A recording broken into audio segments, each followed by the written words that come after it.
असली वारिस। किसी इलाके में एक भले आदमी का देहांत हो गया था।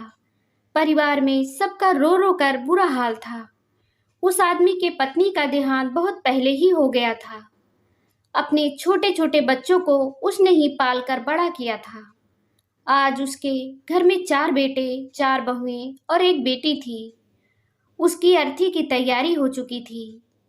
चारों बेटों ने पिता के अर्थी को कंधा लगाया और उसके बेटे के साथ उसके सगे संबंधी उसके अंतिम संस्कार के लिए अर्थी लेकर शमशान जाने के लिए रवाना हुए।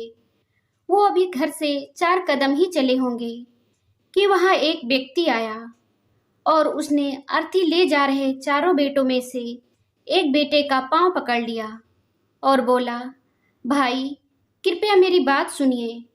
उस व्यक्ति का ऐसा आचरण देखकर सारे लोग वहीं रुक गए और उस व्यक्ति से पूछने लगे, भाई क्या बात है, तुम ऐसा क्यों कर रहे हो? तब वह व्यक्ति बोला, भाई जिस व्यक्ति को आप अंतिम संस्कार के लिए ले जा रहे हैं, इन्होंने मुझसे 10 लाख रुपए कर्जा लिया था और आज मेरा कर्ज लौटाए बिना ही उनकी मृत्यु हो गई। 10 लाख रुपए एक बड़ी रकम है, उसे मैं कैसे छोड़ दूं? इसीलिए जब तक मुझे मेरे 10 लाख रुपए नहीं मिल जाते, तब तक मैं इस अर्थी को अंतिम संस्कार के लिए नहीं ले जाने दूंगा।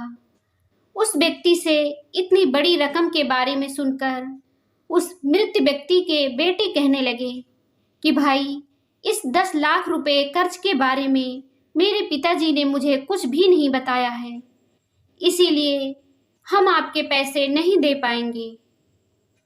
वहां उपस्थित किसी भी आदमी ने उस व्यक्ति से नहीं कहा कि भाई अंतिम संस्कार हो जाने दीजिए, हम आपके पैसे आपको दे देंगे या दिलवा देंगे।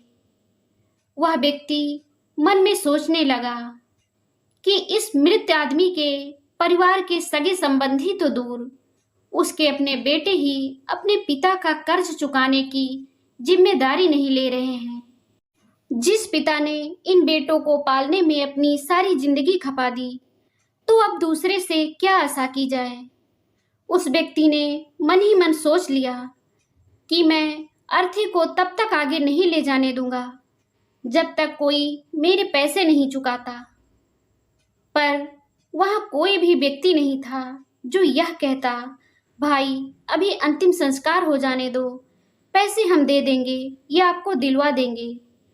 लोगों के काफी देर समझाने के बाद भी वह व्यक्ति नहीं मान रहा था और इस तरह जब काफी देर गुजर गया तो यह बात घर की औरतों तक भी पहुंच गई।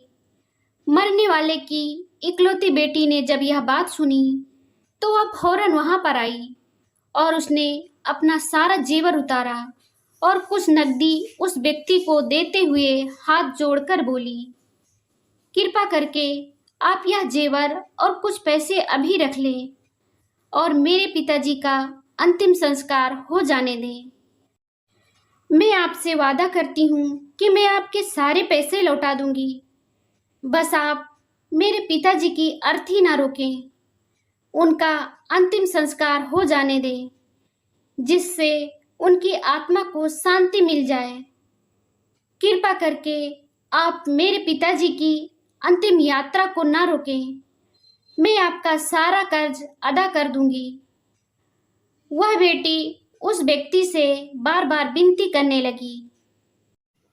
तभी उस व्यक्ति ने उस बेटी के जेवर और पैसे वापस करते हुए उसकी तरफ मुखातिब होकर बोला, बेटी दरअसल बात यह है कि आपके पिता पर मेरा कोई कर्जा नहीं है, बल्कि 10 लाख रुपए मैंने ही आपके पिताजी से कर्ज लिया था, जिसे मैं आज लौटाने आया था। पर यहाँ आकर पता चला कि उनकी मृत्यु हो चुकी है, तो मैंने सोचा मैं यह रकम किसके हाथ में दूं? इन पैसों का असली हकदार कौन है? इसी बात को जानने के लिए मैंने यह सब किया।